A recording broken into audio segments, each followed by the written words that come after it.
नमस्कार, मी Rajratna Jondhale. Top news मराठीमध्ये आपलं स्वागत.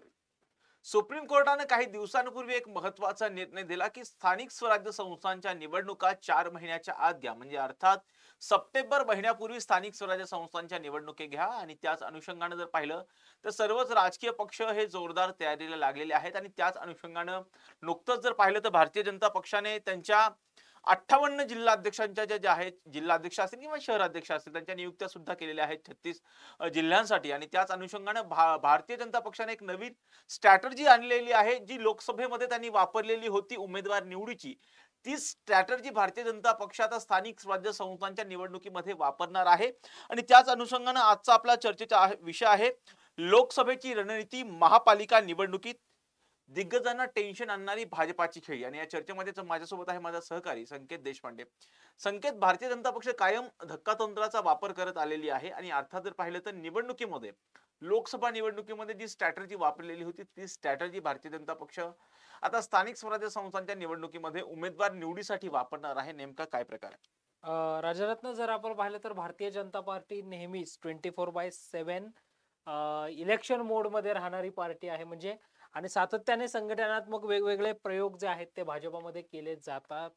आता नुकतंच जर आपण पाहिलं तर 58 जिल्हाध्यक्षांच्या नियुक्त्या भाजपने केल्या. संघटनात्मक काही जिल्ह्यांचा विस्तार जो आहे तो केलेला आहे. अगदी पुण्यामध्ये जर आपण पाहिलं तर पुणे शहर, पिंपरी चिंचवड, पुणे उत्तर, पुणे दक्षिण असे संघटनात्मक विभाग जे आहेत ते बनवलेले आहेत. किंवा कोल्हापूरमध्ये कागल आणि करवीर असे दोन भाग बनवलेले आहेत. तिकडे रामटेक आणि भंडारा असे दोन भाग तिकडे बनवलेच आपल्याला पाहायला मिळतंय. तर या सगळ्यानंतर जर आपण पाहिलं तर ज्यावेळी विधानसभेची निवडणूक झाली, भाजप 132 जागा जिंकलं, त्याच्या दुसऱ्या दिवशी मुंबईतलं जे भाजपचं मुख्यालय आहे वसंत स्मृती, त्या ठिकाणी एक नारा देण्यात आला की अभी का लक्ष्य जो है वो स्थानिक स्वराज्य संस्था का इलेक्शन आहे. आणि मग BL संतोष आणि या सगळ्या नेत्यांच्या नेतृत्वाखाली एक बैठक झाली. त्यानंतर भाजप स्थानिक स्वराज्य संस्थांच्या निवडणुकांच्या कामाला लागली. आणि त्या दृष्टिकोनात भाजपने संघटन पर्व अभियान राबवलं. त्याच्यामध्ये प्राथमिक सदस्यता नोंदणी आणि या सगळ्या गोष्टी भाजपने प्रामुख्याने संघटनात्मक पातळीवर केल्या. आणि ज्यावेळी सर्वोच्च न्यायालयाने निर्णय दिला त्यावेळी भारतीय जनता पक्षाकडून आम्ही तर निवडणुकीसाठी तयार आहोत असं म्हटले. राज्य सरकारकडनंही आपण निवडणुकांसाठी तयार आहोत असं म्हटलंय. आणि त्यानंतर आता स्थानिक स्वराज्य संस्थांच्या निवडणुकांच्या दृष्टिकोनातून भाजप आपली स्ट्रॅटेजी आखताना पाहायला मिळत आहे. खास करून राज्यातला पुणे महानगरपालिका जी आहे, ज्या महानगरपालिकेवर म्हणजे मुंबई काबीज करायची आणि पुणे टिकवायचे अशा पावित्र्यामध्ये भाजप सध्या आपल्याला असल्याचं पाहायला मिळतं. कारण 105 नगरसेवक जवळपास भारतीय जनता पक्षाचे 2017 ते 2022 या कार्यकाळामध्ये होते. विद्यमान जे खासदार आणि 166 नगरसेवकांपैकी, कारण पुणे महापालिकेमध्ये 166 नगरसेवक असतात, 164 होते. 64 होते त्यावेळी. आणि त्यापैकी 105 नगरसेवक फक्त भारतीय जनता पक्षाचे होते. निश्चितच राजरत्न. आणि या म्हणजे आताचे जे विद्यमान खासदार आहेत मुरलीधर मोहोळ, हे देखील त्या काळामध्ये पुणे अगोदर स्थायी समिती अध्यक्ष आणि त्यानंतर पुण्याचे महापौर झाल्याचं आपल्याला पाहायला मिळालं. मुक्ता टिळक आणि मुरलीधर मोहोळ असे दोन महापौर झाले. तर मुरलीधर मोहोळ, हेमंत रासने असे मुरलीधर मोहोळ आणि त्यानंतर हेमंत रासने असे दोन स्थायी समितीचे अध्यक्ष झाले. आणि धीरज घाटे, श्रीनाथ भीमाले आणि गणेश बिडकर असे 3 सभागृह नेते पुणे महानगरपालिकेमध्ये या काळामध्ये आपल्याला पाहायला मिळाले. या निमित्त मुळे जर आपण पाहिलं राजरत्न, तर आपण जसं म्हटलं की मुंबई मिळवायचे आणि पुणे टिकवायचे या पावित्र्यामध्ये भाजप आपल्याला असल्याचं पाहायला मिळतं. संघटनात्मक पालिका निवडणुकांच्या दृष्टिकोनातून सुद्धा भाजपचं जे DP रोडला पुण्यात कार्यालय आहे त्या ठिकाणी सुद्धा अनेक संघटनात्मक बैठका होत असतात. सातत्याने नवनवीन गोष्टी ज्या आहेत त्या भाजप आपल्याला करताना पाहायला मिळतात. आणि पुणे टिकवायचे असं जेव्हा आपण म्हटलं त्यावेळी आता भाजपने या खास करून पुण्याच्या निवडणुकीसाठी एक मोठी रणनीती आखलेली आहे. खर तर सर्वेक्षणाच्या आधारावर भाजप जे आहे ते तिकीट देणार आहे. म्हणजे आपण जे म्हटलं की लोकसभेची स्ट्रॅटर्जी महापालिका निवडणुकीमध्ये भाजप जे आहे ते आखताना आपल्याला पाहायला मिळेल. आणि अगदी तसंच आपल्याला पाहायला मिळतंय की 3 पातळ्यांवर भाजपकडनं प्रामुख्याने संघटन होणार आहे.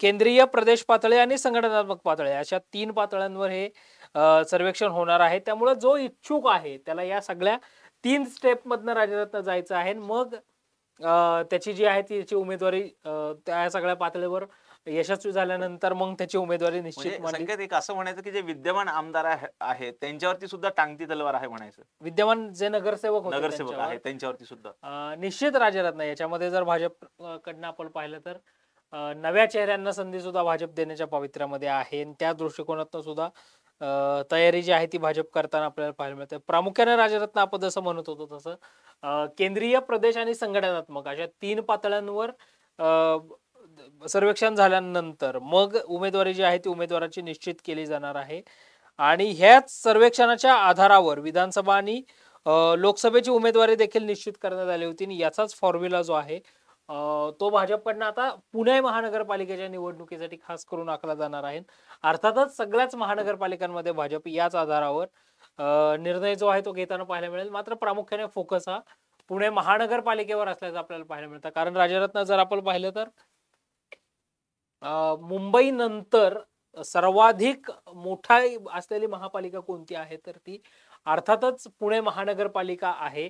साधारणतः 60 लाख लोकसंख्येचं प्रतिनिधित्व करणारी पुणे महानगरपालिका नुकतीच 23 गावं जी आहेत ती पुणे महानगरपालिकेमध्ये समाविष्ट झाली. मात्र त्यातली उरळी देवाची आणि फुरसुंगी या 2 गावांसाठी स्वतंत्र नगर परिषद झाली. मात्र या सगळ्या बाबींनंतरही भाजप आता संघटनात्मक दृष्ट्या पुण्यामध्ये ताकद वाढवण्यासाठी प्रयत्नशील आहे. त्या दृष्टिकोनातून ही सर्वेक्षण जे आहे ते भाजपचं केलं जाणार आहे. राजा संकेत जर या सर्वेक्षणानुसार म्हणजे ह्या ज्या 3 पातळ्या तू सांगितलेल्या आहेस, केंद्रीय पातळीवरती, त्यावर प्रदेश पातळी आणि संघटनात्मक, या तिन्ही कसोट्यांवरती जी पदाधिकारी पात्र ठरतील त्यांना या स्थानिक स्वराज्य संस्थांच्या निवडणुकीची तिकीटही दिली जाणार आहेत. परंतु दुसरी एक महत्वाची गोष्ट म्हणजे संकेत जे याआधी विद्यमान आमदार आहेत किंवा जे इच्छुक आहेत, खूप अनुभवी आहेत, अशा लोकांना जर तिकीट नाही मिळाली तर पक्षाविरोधात नाराजी सुद्धा येऊ शकते आणि त्यामुळे बंडाई उफाळण्याची सुद्धा शक्यता आहे. अगदी निश्चितच राजरत्न बंडाळी निश्चितपणे जी आहे ती उफळू शकते.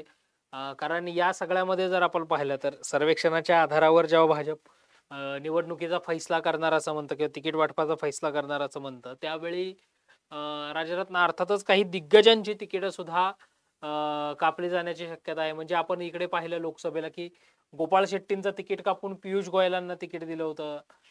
प्रीतम मुंडेंचं तिकीट कापून त्यांच्याच भगिनी पंकजा मुंडेंना तिकीट जे आहे ते मिळालं होतं. संजय धोत्रेंचं तिकीट कापून त्यांचे चिरंजीव अनुप धोत्रेंना त्या मतदारसंघामध्ये तिकीट मिळालं होतं. किंवा चंद्रपूरची ज्या निवडणुकीमध्ये लोकसभेला सर्वाधिक लक्ष सर्वांचं लागलं होतं त्या चंद्रपूर लोकसभेच्या निवडणुकीमध्ये हंसराज अहिरांचं तिकीट कापून जे माजी केंद्रीय गृहराज्यमंत्री होते 2019 ला सुरेश उर्फ बाळू धानोरकरांनी त्यांचा पराभव केला. मात्र त्यानंतर पुन्हा आता हंसराज अहिरांना उमेदवारी न देता तिथे सुधीर मुनगंटीवारांना दिलेली उमेदवारी असेल किंवा इकडे जर आपण पाहिलं सोलापूरला तर सोलापूरचे जे विद्यमान खासदार होते जयसिद्धेश्वर स्वामी त्यांचं तिकीट कापून राम सातपुते सारख्या नवख्या चेहऱ्यावर भाजपने विश्वास जो आहे तो ठेवल्याचं आपल्याला पाहायला मिळालं. किंवा मुंबई उत्तर मध्ये जर आपण पाहिलं तर पूनम प्रमोद महाजन यांचं तिकीट कापून तिथे ज्येष्ठ विधिज्ञ ऍडव्होकेट उज्ज्वल निकमांना दिलेली उमेदवारी असेल. तर अशा संघटनात्मक प्रयोग जे आहेत ते भाजप करत असतात आणि ज्यांची तिकीट कापली राज्यातनं किंवा ज्यांची नावं आपण घेतली हे सगळे अर्थातच भाजपचे हार्ड कोर ग्रुप मधनं आलेले सगळे चेहरे होते किंवा भाजपमधनं प्रामुख्याने अगदी सुरुवातीपासून राहिलेले चेहरे म्हणून या सगळ्यांची कडे पाहिलं जातं. मात्र या दिग्गजांची तिकीट कापून जशी नव्या चेहऱ्यांना भाजपने संधी दिली किंवा विधानसभेच्या निवडणुकीमध्ये सुद्धा अनेक नावं आपल्याला अशी सांगता येतील की त्या चेहऱ्यांवर भाजपने खास करून विश्वास ठेवला आणि त्या चेहऱ्यांना निवडून आणला. अगदी बबनराव पाचपुतेंचं तिकीट कापून त्यांच्या पत्नीला जे आहे ते तिकीट दिलं होतं. मात्र तिथे विक्रमसिंह पाचपुते यांनी ऐन वेळेला अर्ज भरला आणि ते तिथे निवडून आल्याचं आपल्याला पाहायला मिळालं. तर अशा अनेक चेहरे किंवा अशी अनेक उदाहरणं जी आहेत ती राजरत्न प्रामुख्याने देता येतील आणि हाच निकष जो आहे तो स्थानिक स्वराज्य संस्थांच्या निवडणुकांसाठी सुद्धा भाजप लावण्याची शक्यता आहे. स्थानिक संकेत जर पाहिलं तर स्थानिक स्वराज्य संस्थांच्या निवडणुकीमध्ये भाजप हा निकष लावणार आहे. परंतु जर पाहिलं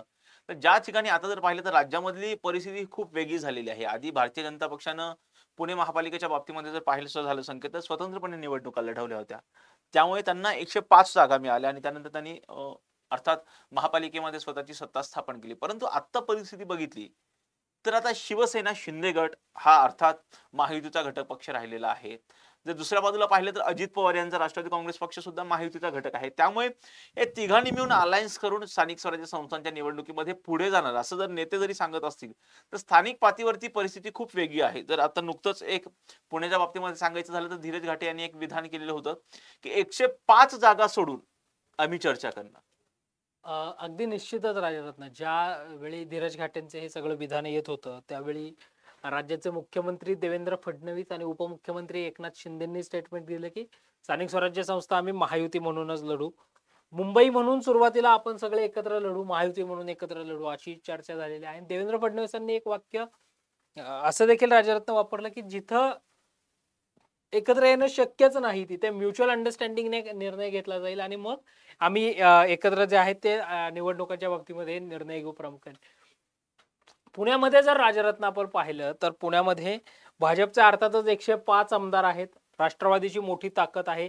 एकसंध राष्ट्रवादी असताना अनेक वर्ष राष्ट्रवादीनं त्या ठिकाणी जर आपण पाहिलं तर सत्ता उपभोगलेली आहे. महापौर झालेले आहेत. अगदी दत्ता धनकवडे असतील, प्रशांत जगताप असतील, असे अनेक चेहरे आपल्याला आत्तापर्यंत महापौर झालेले आपल्याला सांगता येतील, किंवा वंदना चव्हाण, अंकुश काकडे अशा अनेक चेहऱ्यांनी या अगोदर सुद्धा पुणे महानगरपालिकेमध्ये राष्ट्रवादी काँग्रेस पक्षाचं प्रतिनिधित्व जे आहे ते केलेलं आहे. त्यामुळे राष्ट्रवादीची ताकद निश्चितच मोठे असल्याचं आपल्याला पाहायला मिळतं.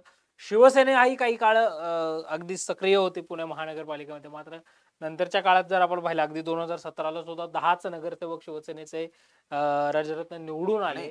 मात्र आता जर आपण पाहिलं तर भाजपा खालोखाल ताकद ही राष्ट्रवादीची आहे.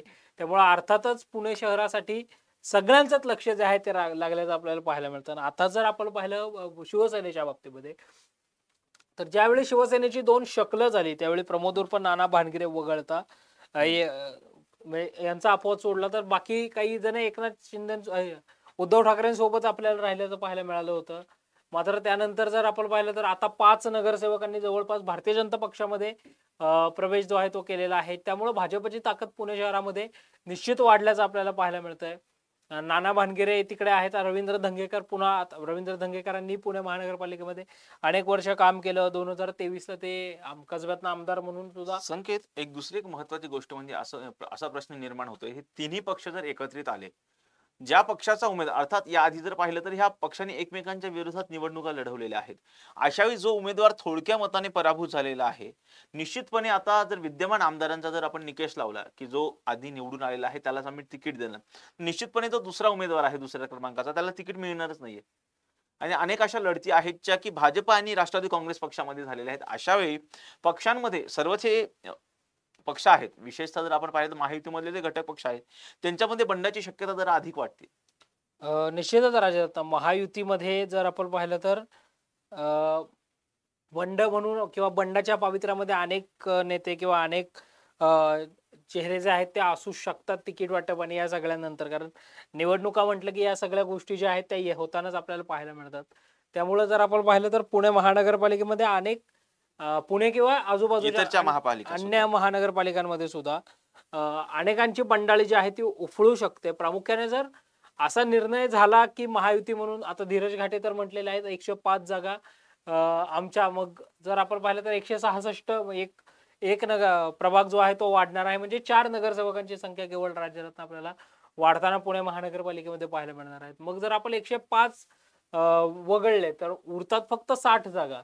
तर मग अशा वेळी फक्त 60 जागांमध्ये मग एकनाथ शिंदेची शिवसेना की मग अजितदादांची राष्ट्रवादी अशा देखील पेच जो आहे तो महायुतीमध्ये होऊ शकतो. याच्यावर म्युच्युअल अंडरस्टँडिंगनी निर्णय घेणं हे महायुतीच्या नेत्यांसाठी प्रामुख्याने महत्वाचं राहणार आहे. जर निर्णय झाला नाही तर अर्थातच तीनही पक्ष जे आहेत ते स्वतंत्र लढताना पाहायला मिळतील. मात्र राज्यात पुणे महानगरपालिकेमध्ये काँग्रेसला सत्तेपासून दूर राखण्यासाठी काही वर्षापूर्वी पुणे पॅटर्न सुद्धा तिथं राबवल्याचं पाहायला मिळालं होतं. म्हणजे काँग्रेस विरुद्ध अनेक, किंवा अगदी सोपं अजून करून सांगायचं तर त्यावेळी सुरेश कलमाडींचं फार मोठं वर्चस्व पुणे शहरावर होतं. त्यामुळे कलमाडी विरुद्ध अनेक अशी लढत तिथं आपल्याला झाल्याचं पाहायला मिळत होतं. भाजपचा स्टँडिंग कमिटीचा अध्यक्ष, राष्ट्रवादीचा सभागृह नेते आणि जर आपण पाहिलं तर शिवसेनेचे सभागृह नेते आणि राष्ट्रवादीचे महापौर अशी साधारणतः ती पुणे पॅटर्नची स्थिती जी आहे ती देखील पुण्यानं अनुभवलेली आहे. त्यामुळे अर्थात बंडाळी किंवा या सगळ्या गोष्टी निवडणुका डिक्लेअर झाल्यानंतर अधिक या सगळ्यातली स्पष्टता जी आहे ती निश्चित होईल राजा. निश्चितपणे आता निवडणुका जाहीर झाल्याच्या नंतर ह्या सगळी स्पष्टता जी आहे ती स्पष्ट होणारच आहे. परंतु आगामी काळामध्ये जशा जशा निवडणुका जवळ येतील त्यावेळी नेमकं काय घडतं? पक्षांमध्ये अलायन्स होतं का? महाविकास आघाडीमध्ये आहे त्यांच्यामध्ये अलायन्स होतं का? की त्यांच्यामध्ये सुद्धा बंडाई निर्माण होते? त्याचबरोबर महायुतीमध्ये सुद्धा अलायन्स होतं की स्वतंत्रपणे निवडणुका लढवल्या जातात? हे लवकरच कळणार आहे. घोडे मैदान दूर नाहीये. यासाठीच पाहत राहा टॉप न्यूज मराठी. आपला महाराष्ट्र, आपली बात.